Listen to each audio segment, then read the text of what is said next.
Greetings, People Daily viewers from quarantine in Xiamen. 2 weeks quarantine in a hotel may not sound fun, but I'm excited because it means I only have 11 more days until I'm free to roam my beautiful Xiamen Island in the safest country on the planet. Besides, if I have coffee and I have toilet paper, I can survive anything.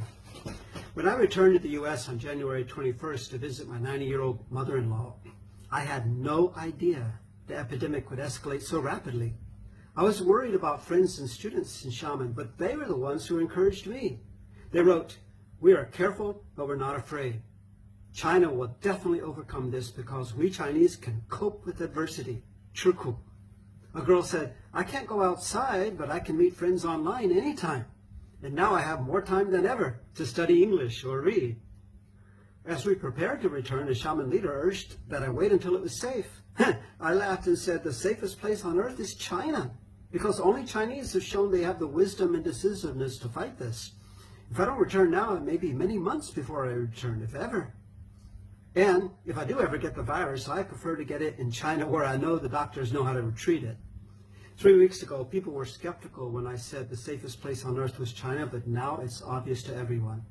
Westerners complained to me about China delaying a few days on announcing the virus, but I said that was logical. You don't yell fire in a crowded room, and you don't terrify 1.4 billion people unless you're certain you really have a problem. But within a week, China had already isolated the genome and shared it with the world, and boldly sacrificed their own economy to protect not only China, but the world. And then the nations who complained of China's delay of a few days did absolutely nothing for 2 months, until death was staring them in the face. An Italian leader said the virus in far-off China did not seem real, that it was more like a science fiction story. Although Italy was the first European country to take strong measures, it was far too late. And now they have more deaths than China, the most populous nation on earth. Even in the Los Angeles airport 3 days ago, where workers were caught the virus, people still worked without protection. The U.S. media, of course, is warning Americans not to use masks because they aren't effective, so let doctors use them. But why do doctors use masks if they don't help? The truth is, they never prepared masks or even test kits because the people naively believed it would not come to America. And they had no decisive leadership. Today, other nations finally realize this war is with a virus that knows no boundaries, and they are using the same measures as China did 10 weeks ago. But they're far too late. Thanks to modern travel, this will not be the last pandemic in our highly interconnected world. But I hope that next time around, the nations of the earth will learn from each other and cooperate. And lastly, thank you, Xiamen Airlines. In 34 years, they've never lost profits, but now they are accepting losses with every flight to the U.S. to bring people home to China.